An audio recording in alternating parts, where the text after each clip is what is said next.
Common ആയിട്ട് കണ്ടുവരുന്ന കരൾ രോഗങ്ങളിലൊന്നാണ് ഫാറ്റി ലിവർ.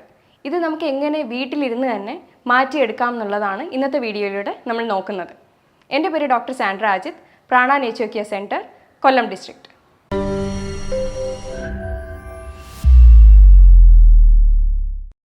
എന്താണ് ഫാറ്റി ലിവർ, അതായത് കരൾ വീക്കം എന്താണെന്നുള്ളത് നമുക്ക് നോക്കാം.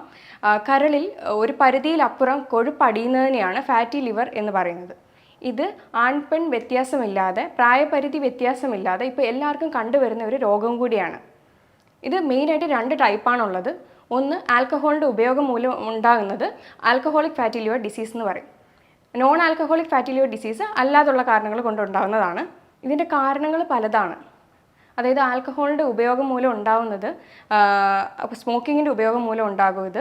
പിന്നെ അതേപോലെ പല ഹൈ ആയിട്ടുള്ള കാർബോഹൈഡ്രേറ്റ്സ്, ഫാറ്റ് കണ്ടൻറ്റ് അധികമായിട്ട് എടുക്കുന്നവരിലാണെങ്കിലും, അതേപോലെ റെഡ് മീറ്റിൻ്റെ ഉപയോഗം, അതായത് മട്ടൻ, പോർക്ക്, ബീഫ് പോലെയുള്ളവ ഒരുപാട് എടുക്കുന്നവരാണെങ്കിലും, ഹൈ ആയിട്ടുള്ള ഷുഗർ കണ്ടൻറ്റ് എടുക്കുന്നവരാണെങ്കിലും ഫാറ്റി ലിവർ ഡിസീസ് കണ്ടുവരുന്നുണ്ട്. പ്രധാനമായിട്ടും ബേക്കറി പലഹാരങ്ങൾ, പ്രിസർവ്ഡ് ഐറ്റംസ്, പാക്ഡ് ഐറ്റംസ്, അങ്ങനെയുള്ള ഭക്ഷണങ്ങൾ കൂടുതലായിട്ട് കഴിക്കുന്നവരിലാണ് ഇത് കാണുന്നത്. അതുമാത്രമല്ല HFCS എന്ന് പറയുന്ന ഒരു സിറപ്പ് അടങ്ങിയ ബേക്കറി ഐറ്റംസ് ഒക്കെ കഴിക്കുന്നവരിലും ഇത് കാണുന്നുണ്ട്. കുഞ്ഞുങ്ങളിൽ ഇത് കാണാൻ കാരണവും ഇതൊക്കെ തന്നെയാണ്. ചില മെഡിസിൻ്റെ അമിതമായിട്ടുള്ള ഉപയോഗം മൂലവും ഫാറ്റി ലിവർ ഡിസീസ് കണ്ടുവരുന്നുണ്ട്. അതായത് ഡോക്ടറിൻ്റെ പ്രിസ്ക്രിപ്ഷൻ ഇല്ലാതെ തന്നെ ഒരു കോഴ്സ് കംപ്ലീറ്റ് ചെയ്തിട്ട് പിന്നെയും പ്രിസ്ക്രിപ്ഷൻ ഇല്ലാണ്ട് തന്നെ പോയിട്ട് മരുന്ന് വാങ്ങി ഉപയോഗിക്കുന്നവരാണ് നമ്മളിൽ പലരും. അപ്പോൾ അങ്ങനെയുള്ളവർക്കും ഫാറ്റി ലിവർ ഡിസീസ് കണ്ടുവരുന്നുണ്ട്. അതേപോലെ ചില ന്യൂട്രിയൻ ഡെഫിഷ്യൻസീസ് ഉണ്ടായാൽ നമുക്ക് ഫാറ്റി ലിവർ ഡിസീസ് വരാൻ ഉള്ള ചാൻസ് കൂടുതലാണ്. അതായത് വൈറ്റമിൻ ബി കോംപ്ലക്സിലെ കോളിൻ എന്ന് പറയുന്ന ഒരു വൈറ്റമിൻ ഉണ്ട്. അപ്പോൾ ഇതിൻ്റെ ഡെഫിഷ്യൻസി ഉണ്ടെങ്കിലും ഫാറ്റി ലിവർ വരാനായിട്ടുള്ള കാരണമാണ്. അതുപോലെ തന്നെയാണ് സെഡൻറ്ററി ലൈഫ് സ്റ്റൈലിൽ ജീവിക്കുന്നവരാണ് നമ്മളിൽ പലരും. അപ്പോൾ അങ്ങനെയുള്ളവർക്കും വ്യായാമക്കുറവുള്ളവരിലുമാണ് ഇപ്പോൾ ഫാറ്റി ലിവർ കൂടുതലായിട്ടും കണ്ടുവരുന്നത്. ഇത് മറ്റ് പല ജീവിതശൈലി രോഗങ്ങളുടെ കൂടെയും ഫാറ്റി ലിവർ കണ്ടുവരുന്നുണ്ട്. അതായത് അമിതവണ്ണം, കുടവയറ്, ഡയബറ്റിക് ഉള്ളവർക്ക്, കൊളസ്ട്രോൾ, തൈറോയിഡ്, ഇങ്ങനെയുള്ള പ്രശ്നമുള്ളവർക്കും ഫാറ്റി ലിവർ ഇതിൻ്റെ കൂടെ തന്നെ കണ്ടുവരുന്നുണ്ട്. ഫാറ്റി ലിവറിന് മെയിൻലി 4 സ്റ്റേജാണുള്ളത്. ആദ്യത്തെ 5% കൊഴുപ്പ് കരളിൽ അടിയുന്നത് സർവ്വസാധാരണമാണ്. അതിൽ കൂടുതൽ, അതായത് 5% കൂടുതൽ വരുമ്പോഴാണ്, അതായത് 8% വരുമ്പോഴാണ് സ്റ്റേജ് 1 മാറുന്നത്. സ്റ്റേജ് 2 മാറുന്നത് 8% നിന്നും 12% വരെയൊക്കെ ആകുമ്പോഴത്തേക്ക് സ്റ്റേജ് 2 മാറുന്നുണ്ട്. 12% മുതൽ 15 വരുമ്പോഴത്തേക്കാണ് സ്റ്റേജ് 3 മാറുന്നത്. ഇത് ഈ 3 സ്റ്റേജുകൾ നമുക്കത് റിവേഴ്സിബിളാണ്, നന്നായിട്ട് റിവേഴ്സിബിൾ ആവാൻ പറ്റുന്ന സ്റ്റേജുകളാണ് ഈ 3 വരുന്നത്. അപ്പം 4ാമത്തെ സ്റ്റേജ് എന്ന് പറയുന്നത് സിറോസിസിലേക്ക് ആണ് കിടക്കുന്നത്. അതായത് 15% കൂടുതലായിട്ട് ഫാറ്റ് ഡെപ്പോസിറ്റ് ചെയ്യുമ്പോഴാണ് അത് സ്റ്റേജ് 4 അതായത് സിറോസിസ് എന്ന സ്റ്റേജിലേക്ക് പോകുന്നത്. ചിലപ്പോൾ അത് ക്യാൻസറിന് തന്നെ കാരണമായേക്കാം. ഇതിൻ്റെ ലക്ഷണങ്ങളെന്ന് പറഞ്ഞു കഴിഞ്ഞാൽ മറ്റുള്ള രോഗങ്ങൾക്കുള്ളതുപോലെ തന്നെ കോമൺ ആയിട്ടുള്ള കുറച്ച് കാര്യങ്ങൾ മാത്രമാണ് നമുക്കിതിനകത്ത് കാണാൻ കഴിയുന്നത്. കാരണം ഇത് ഫാറ്റി ലിവർ ഒന്ന് പ്രോഗ്രസ് ആയി കഴിഞ്ഞ് പോകെയാണ് ഈ ഉറക്കക്കുറവും ക്ഷീണവും തളർച്ചയൊക്കെ ഉണ്ടാകുന്നത്.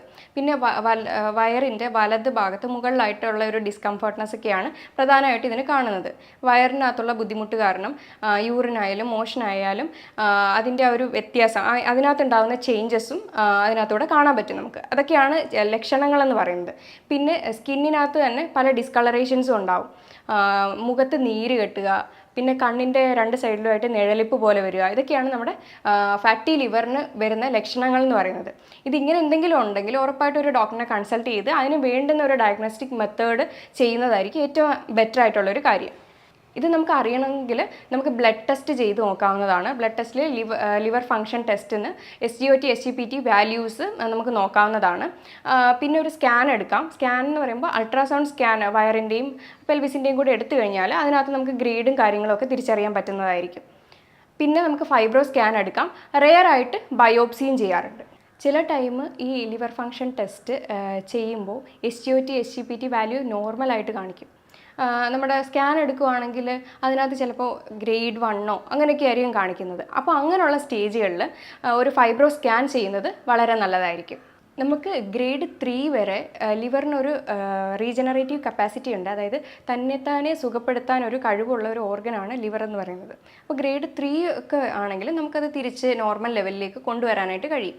എന്നാൽ ഇത് ഫൈബ്രോസിസും കഴിഞ്ഞ് സിറോസിസ് എന്ന സ്റ്റേജിലേക്ക് പോയി കഴിഞ്ഞ് കഴിഞ്ഞാൽ അതിനേക്കാളും ബുദ്ധിമുട്ടുകളാണ് ഉണ്ടാകുന്നത്. പിന്നെ വയറ്റിൽ വെള്ളം കെട്ടുക, പിന്നെ രക്തം ഛർദ്ദിക്കുക എന്നുള്ള ഒരു ബുദ്ധിമുട്ടിലേക്കൊക്കെ പോവുകയാണ് ചെയ്യുന്നത്. അപ്പോൾ അതിൻ്റെയൊക്കെ ട്രീറ്റ്മെൻറ്റ് പ്രൊസീജിയർ എന്നൊക്കെ പറയുന്നത് കുറേ കഷ്ടപ്പാടുള്ളതാണ്. അപ്പോൾ അത്രയും വരെ പോകാതെ പെട്ടെന്ന് തന്നെ ഇത് കണ്ടുപിടിച്ച് ട്രീറ്റ് ചെയ്യാനാണ് നമ്മൾ ആദ്യം ശ്രദ്ധിക്കേണ്ടത്. ഇപ്പോൾ പലരും ഡോക്ടേഴ്സിൻ്റെ അടുത്തൊക്കെ പോയിട്ട് സംസാരിക്കാറുണ്ട്, ഇങ്ങനെ ഫാറ്റി ലിവർ ഉണ്ട്. അപ്പോൾ അവരും ചില ഡോക്ടേഴ്സ് തന്നെ പറയും ഓക്കെ അത് കുഴപ്പമില്ല അങ്ങനെ. അപ്പോൾ അവരും അത് നിസ്സാരമായിട്ട് എടുക്കും. ഓക്കെ എല്ലാവർക്കും ഉള്ളതല്ലേ, ഷുഗറും കൊളസ്ട്രോളും ഒക്കെ ഉള്ളതുപോലെ തന്നെ ഫാറ്റി ലിവറും പുതിയൊരു രോഗം കൂടെ എന്നുള്ള രീതിയിൽ മാത്രമാണ് കാണുന്നത്. എന്നാൽ ശരിക്കും ഇത് അങ്ങനെ വിടാൻ പാടില്ലാത്ത ഒരു അസുഖം കൂടിയാണ്. ഇതിൻ്റെ മാനേജ്മെൻറ്റ്, ഇതിനെ എങ്ങനെ മാനേജ് ചെയ്യാം എന്ന് നോക്കുന്നത് നമ്മൾ ചെയ്യുന്നതെന്ന് വെച്ച് കഴിഞ്ഞാൽ ആദ്യം ചെയ്യുന്നത് ഡയറ്ററി ചേഞ്ചസ് വരുത്തുക എന്നുള്ളതാണ്. ഡയറ്ററി ചേഞ്ചസിൽ തന്നെ കുറച്ച് ഭക്ഷണങ്ങൾ ഒഴിവാക്കേണ്ടതായിട്ടും വരും, കുറച്ച് ഇൻക്ലൂഡ് ചെയ്യേണ്ടതായിട്ടും വരും. അതുപോലെ തന്നെയാണ് ലൈഫ് സ്റ്റൈൽ മോഡിഫിക്കേഷനും കുറച്ച് ചേഞ്ച് ചെയ്യേണ്ടി വരും. ഡയറ്ററി മോഡിഫിക്കേഷനിൽ തന്നെ നമ്മൾ അധികമായിട്ട് എടുക്കുന്ന കാർബോഹൈഡ്രേറ്റ്, ഫാറ്റ്, പിന്നെ ഷുഗർ കണ്ടന്റിൽ തന്നെ bakery items, preserved item, packed items, പിന്നെ പ്രോസസ്ഡ് ഐറ്റംസ്, അതിനകത്ത് തന്നെ HFCS അടങ്ങിയ ഹൈ ഫ്രക്ടോസ് കോൺ സിറപ്പ് അടങ്ങിയ അമിതമായിട്ട് വരുന്ന ഭക്ഷണങ്ങളൊക്കെ ഒഴിവാക്കിയിട്ട് അവിടെ നമുക്ക് പ്രീബയോട്ടിക്, പ്രോബയോട്ടിക്, ഫൈബർ റിച്ച് ആയിട്ടുള്ള ഡയറ്റ് കൊണ്ടുവരാം. അപ്പോൾ പ്രീബയോട്ടിക്, പ്രോബയോട്ടിക് എന്ന് പറയുമ്പോൾ അതിനകത്ത് ഫൈബർ വരും. അതേപോലെ തന്നെ പ്രോബയോട്ടിക്കിനകത്ത് കേടും അധികം പുളിയില്ലാത്ത തൈരും കാര്യങ്ങളൊക്കെ നമ്മുടെ ഭക്ഷണത്തിൽ ഉൾപ്പെടുത്തുക. ഫൈബർ റിച്ച് ആയിട്ടുള്ളത് ഞവര അരി, ബ്രൗൺ റൈസ്, മട്ട അരി ഇതൊക്കെ കഴിക്കുന്നത് നല്ലതാണ്. അധികമായിട്ടുള്ള റെഡ് മീറ്റിൻ്റെ ഉപയോഗവും ബുദ്ധിമുട്ടുകൾ ഉണ്ടാക്കാറുണ്ട്, അതായത് പോർക്ക്, മട്ടൻ, ബീഫ് പോലെയുള്ളവ. എന്നാൽ ഇത് വൈറ്റ് മീറ്റിലേക്ക് സ്വിച്ച് ചെയ്ത് കഴിഞ്ഞാൽ അതിനകത്ത് കാട, ചിക്കൻ അതൊക്കെ വൈറ്റ് മീറ്റിൽ വരുന്നതാണ്. അപ്പോൾ അതൊക്കെ ഒന്ന് മിതമായിട്ട് കഴിക്കുന്നതുകൊണ്ട് കുഴപ്പമൊന്നും ഉണ്ടാവില്ല. പിന്നെ omega-3 ഫാറ്റി ആസിഡ്സ് ആയ ചെറു മത്സ്യങ്ങളും കാര്യങ്ങളൊക്കെ കഴിക്കാവുന്നതാണ്. പിന്നെ റിഫൈൻഡ് ഓയിലായിട്ടുള്ള സൺഫ്ലവർ ഓയിൽ, പാം ഓയിലൊക്കെ ഇന്ന് അവൈലബിൾ ആണ്. അതും യൂസ് ചെയ്യുന്നവരാണ് നമ്മളിൽ പലരും. സൺഫ്ലവർ ഓയിൽ എന്നൊക്കെ പറഞ്ഞു കഴിഞ്ഞാൽ ഒരുപാട് സൺഫ്ലവർ കൂട്ടിയിട്ട് ചെയ്യുന്നതായിരിക്കും സൺഫ്ലവർ ഓയിൽ. ആക്ച്വലി അത് പ്യുവർ അല്ല. അതുകൊണ്ട് തന്നെ നമ്മൾ അൺറിഫൈൻഡ് ആയിട്ടുള്ള ഓയിലിലേക്ക് പോകുന്നതായിരിക്കും ഏറ്റവും കൂടുതലും ബെറ്റർ. കോക്കനട്ട് ഓയിലും ഒലിവ് ഓയിലും ഒക്കെ ബെസ്റ്റാണ് ഇതിന്. ഇനി എന്തൊക്കെ ഭക്ഷണങ്ങൾ നമുക്ക് ഉൾപ്പെടുത്താം എന്നുള്ളത് നമുക്ക് നോക്കാം. ഫ്രൂട്ട്സ്, വെജിറ്റബിൾസ് ഒക്കെ ധാരാളമായിട്ടും നമ്മുടെ ഫുഡിൽ ഉൾപ്പെടുത്തണം. പ്രത്യേകിച്ചും ക്രൂസിഫറസ് വെജിറ്റബിൾസ്. ഇതിന് സൾഫർ കണ്ടൻറ്റ് അധികമാണ്. പിന്നെ അതുകൂടാതെ തന്നെ നമുക്ക് ഡീടോക്സിഫയിങ് കപ്പാസിറ്റി ഉണ്ടാവും ഇതിന്. അതായത് ബ്രൊക്കോളി, ക്യാബേജ്, കോളിഫ്ലവർ ഇങ്ങനെയുള്ള വെജിറ്റബിൾസ് എല്ലാം നമുക്ക് ഡയറ്റിൽ ആഡ് ചെയ്യാവുന്നതാണ്. അതേപോലെ ഫ്രൂട്ട്സ് കഴിക്കുമ്പോൾ ഫ്രൂട്ട് ജ്യൂസ് ആയിട്ട് കഴിക്കാതെ ഹോൾ ഫ്രൂട്ടായിട്ട് ഡയറക്റ്റ് കഴിക്കാനായിട്ട് ശ്രദ്ധിക്കണം.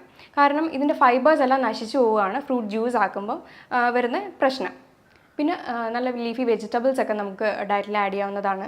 അതേപോലെ തന്നെ omega-3 ഫാറ്റി ആസിഡ്സ്, പിന്നെ കുറച്ച് നട്ട്സ്, സീഡ്സ് ഒക്കെ മിതമായിട്ട് കഴിച്ചു കഴിഞ്ഞാൽ നമ്മുടെ ഈ കൊളിൻ ഡെഫിഷ്യൻസി എന്തെങ്കിലും ഉണ്ടെങ്കിൽ അതൊന്ന് കോപ്പപ്പായി കിട്ടും. കൊളിൻ ഡെഫിഷ്യൻസി വന്നു കഴിഞ്ഞാൽ ഫാറ്റി ലിവർ വരാമെന്ന് ഞാൻ പറഞ്ഞായിരുന്നു. കിഴങ്ങ് വർഗ്ഗങ്ങളൊക്കെ കുറച്ചൊന്ന് അവോയ്ഡ് ചെയ്യുന്നത് നല്ലതായിരിക്കും. കാരണം ഇതിനകത്ത് കാർബോഹൈഡ്രേറ്റിൻ്റെ കണ്ടൻറ്റ് അധികമാണ്. ഇനി നമുക്ക് ലൈഫ് സ്റ്റൈലിൽ വരുത്തേണ്ട മോഡിഫിക്കേഷൻസ് എന്തൊക്കെയാണെന്ന് നോക്കാം.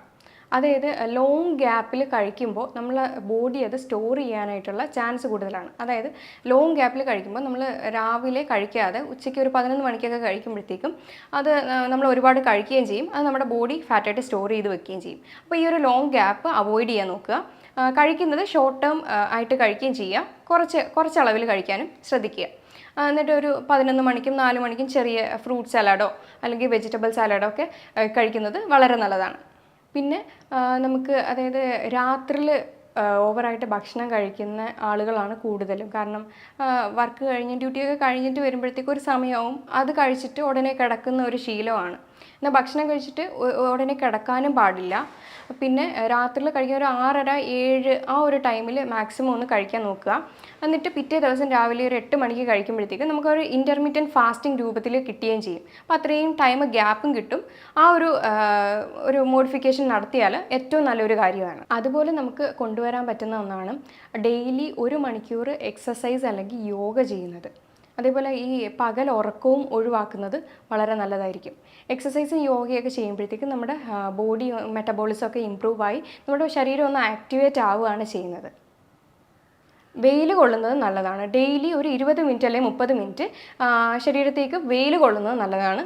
അതേപോലെ നമ്മുടെ ഫാറ്റി ലിവറിന് 3 ഫങ്ഷണൽ ഫുഡുണ്ട്. അതെന്തൊക്കെയാണെന്ന് നമുക്ക് നോക്കാം. ആദ്യത്തേത് കോഫിയാണ്. കോഫി എന്ന് പറഞ്ഞു കഴിഞ്ഞാൽ പാലും പഞ്ചസാരയും ഇടാതെ ഡെയിലി ഒരു 3 കപ്പ് വരെ ഓക്കെയാണ്. ബ്ലാക്ക് കോഫിയാണ് ഏറ്റവും നല്ലതായിട്ടുള്ളത്. ഇപ്പോഴത്തെ പഠനം പറയുന്നുണ്ട് ബ്ലാക്ക് കോഫിയുടെ ഉപയോഗം ഫാറ്റി ലിവറിനെ കുറയ്ക്കാനായിട്ട് സഹായിക്കുമെന്ന്. അതേപോലെ ഒരു വൈറ്റമിൻ ഇ നല്ലതാണ്. ഇത് കൂടുതലും നട്ട്സിലും സീഡ്സിലും ഒക്കെയാണ്, പക്ഷേ അത് ലിമിറ്റഡ് എമൗണ്ടിൽ എടുക്കുന്നതായിരിക്കും ഉചിതം. പിന്നെ വൈറ്റമിൻ സി ആണ്. ഒരു ഗ്ലാസ് വാം വാട്ടറിൽ 1/2 ലൈമ് പിഴിഞ്ഞൊഴിച്ച് കുടിക്കുകയാണെങ്കിൽ അതും നല്ലൊരു റെമഡിയാണ്. അത് വൈറ്റമിൻ സി റിച്ച് ആണ്. അത് ആൻറ്റി ഓക്സിഡൻ്റ് ആയിട്ട് ആക്ട് ചെയ്യുന്ന ഒന്നാണ്. ഇനി കുറച്ച് ഹോം റെമഡീസ് നമുക്ക് നോക്കാം. ഫാറ്റി ലിവറിന് നമുക്കൊന്ന് സപ്പോർട്ട് ചെയ്ത് അതിനൊന്ന് റെഡ്യൂസ് ചെയ്യാൻ ഈ ഹോം റെമഡീസും കൂടെ ചെയ്ത് കഴിഞ്ഞാൽ നല്ലൊരു റിസൾട്ട് ഉണ്ടാവും. ആദ്യത്തേത് ഇരട്ടിമധുരമാണ്. ഇരട്ടിമധുരം എഷ്ടിമധു എന്ന് ആയുർവേദത്തിൽ പറയും. ലിക്വറൈസ് പൗഡർ എന്ന് അറിയപ്പെടും. അപ്പോൾ ഇത് ഒരു മരത്തിൻ്റെ വേരാണ്.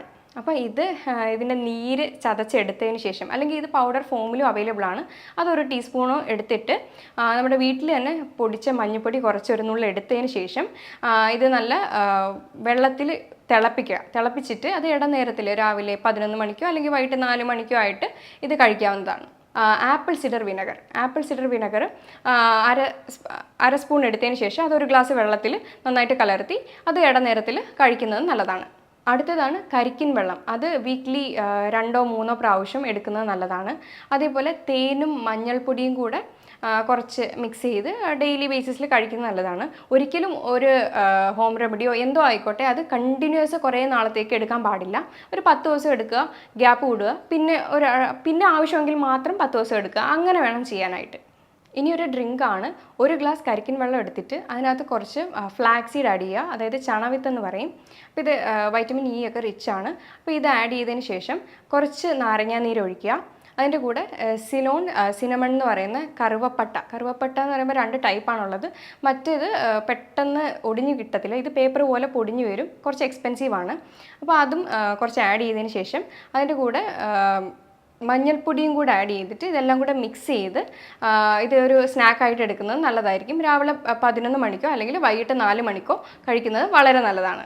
അടുത്ത ഒരു ടിപ്പാണ് സിനമൺ തന്നെ കുറച്ച് എടുത്തിട്ട് മഞ്ഞൾപ്പൊടി എടുത്ത് വെള്ളത്തിൽ നന്നായിട്ട് മിക്സ് ചെയ്ത് ഗ്രീൻ ടീ ആയിട്ട് ഇത് ചേർത്ത് കഴിക്കുന്നത് വളരെ നല്ലതാണ്. പിന്നെ ബാർലിയുടെ പൊടിയോ അല്ലെങ്കിൽ ബാർലിയോ എടുത്തിട്ട് വെള്ളത്തിൽ തിളപ്പിച്ച് അരിച്ചെടുത്ത് അതും കുടിക്കുന്നത് നല്ലതാണ്.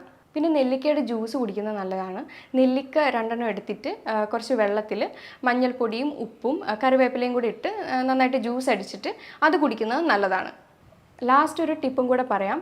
1 ഗ്ലാസ് മോരെടുക്കുക, അതിനകത്ത് കുറച്ച് ഇന്ദുപ്പ്, കറിവേപ്പില, കുറച്ച് മഞ്ഞൾപ്പൊടിയും കൂടെ ആഡ് ചെയ്തിട്ട് ഇതും ഇടനേരത്തിൽ കഴിക്കുന്നത് വളരെ നല്ലതാണ്. അപ്പോൾ ഇത്രയൊക്കെ ചെയ്ത് കഴിഞ്ഞാൽ തന്നെ ഒരുവിധമുള്ള ഫാറ്റി ലിവറൊക്കെ നമുക്ക് വീട്ടിൽ നിന്ന് തന്നെ മാറ്റിയെടുക്കാവുന്നതാണ്. പിന്നെ ഒരു 21 ദിവസത്തെ ഡീറ്റോക്സ് പ്രോഗ്രാമിലേക്ക് വന്നു കഴിഞ്ഞാൽ നമ്മൾ നന്നായിട്ട് ബോഡിയെല്ലാം ഡീറ്റോക്സ് ചെയ്ത് നല്ല മെറ്റബോളിസമൊക്കെ ഇമ്പ്രൂവ് ആയി ഒരു 3 മാസം കൊണ്ടൊക്കെ തന്നെ ഒരു ഗ്രേഡ് 2 ആയാലും 3 ആയാലും നമുക്ക് അത്യാവശ്യം പെട്ടെന്ന് തന്നെ പഴയ സ്റ്റേജിലേക്ക് കൊണ്ടുവരാൻ പറ്റുന്ന ഒരു രോഗമാണ് ഫാറ്റി ലിവർ എന്ന് പറയുന്നത്. ഈ പറഞ്ഞ കാര്യങ്ങളിൽ എന്തെങ്കിലും ഡൗട്ടോ കാര്യങ്ങളോ ഉണ്ടെങ്കിൽ താഴെ തന്നിരിക്കുന്ന നമ്പറിലേക്ക് കോൺടാക്റ്റ് ചെയ്യാവുന്നതാണ്. ഇനി അടുത്തൊരു വീഡിയോയുമായി കാണുന്നവരെ താങ്ക് യു.